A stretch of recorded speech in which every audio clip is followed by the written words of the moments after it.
Agora um noticiário internacional. Os Estados Unidos vão enviar uma nova aeronave para garantir o transporte dos primeiros deportados para o Brasil desde a posse de Donald Trump.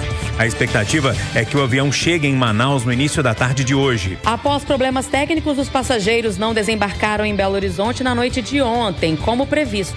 O voo pousou no aeroporto de Manaus por volta das 6 horas da noite de sexta-feira. A aeronave, com 158 pessoas a bordo, sendo 88 brasileiros, precisou passar por manutenção, cancelando a decolagem para Minas Gerais. Os passageiros estão em uma área isolada no aeroporto, sendo acompanhados por um delegado da Polícia Federal. Mais de 1 milhão de brasileiros vivem nos Estados Unidos e a preocupação é grande com a ameaça de ter de voltar ao Brasil. Especialista explica o que acontece com quem vive de forma irregular em solo americano. Diante dessa realidade envolvendo milhões de brasileiros que vivem nos Estados Unidos, a grande preocupação é com a ameaça de ter que voltar ao Brasil. Mas quem está no país de forma legal não vive essa preocupação. Já aquelas pessoas que estão nos Estados Unidos de forma ilegal, a grande pergunta é: o que acontece? Será que elas vão ter acesso a outros países? Quem vai dar mais detalhes para a gente é o Paulo Enon, que é advogado especialista em direito internacional. Paulo, essa é a primeira pergunta. O que acontece com essas pessoas que estão de forma ilegal nos Estados Unidos? Em primeiro lugar, é preciso diferenciar aqueles que estão de forma ilegal, porque já entraram de forma ilegal, sem nenhum tipo de visto, daqueles que tiveram alguma autorização de entrada temporária, como visto de turismo, de trabalho temporário ou de estudante, e ultrapassaram o prazo para poder retornar ao país de origem. Por que é importante diferenciar? Aqueles que entraram de forma ilegal cometeram um crime, segundo a legislação norte-americana. Aqueles que entraram de forma legal e permanecem para além do prazo permitido, cometem um ilícito civil.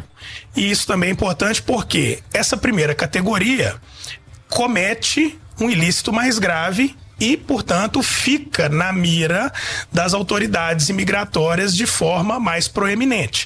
Ao passo que essa segunda categoria não estão de forma ilegal no país, mas conseguem regularizar a sua situação de uma maneira mais tranquila. E aí, eles sendo essas pessoas que vão ser deportadas, né?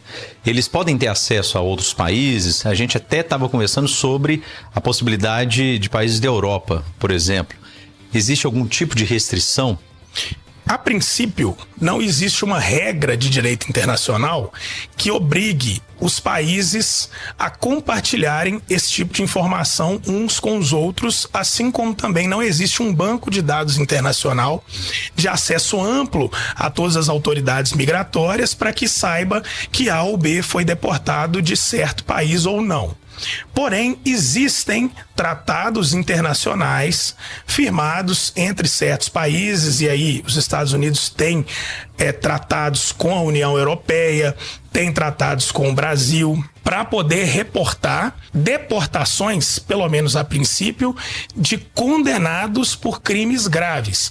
Tráfico internacional de seres humanos, tráfico internacional de entorpecentes, coisas desse tipo. Mas nada impede que nesses bancos de dados figurem aqueles que foram deportados por tentar entrar ilegalmente, uma vez que também se trata de crimes. Na prática, entretanto, o que nós percebemos é que não há esse tipo de restrição, pelo menos de forma explícita.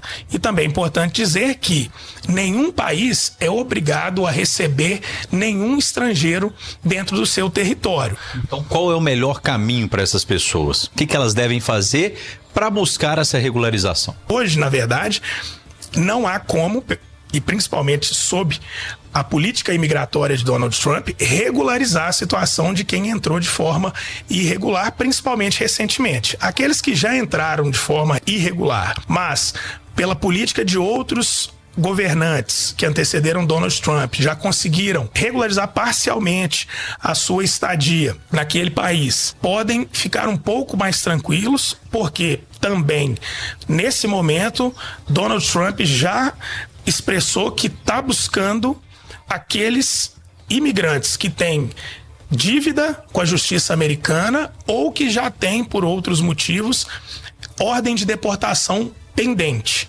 Nós ouvimos o advogado especialista em direito internacional, Paulo Enon. Repórter Leonardo Patrus.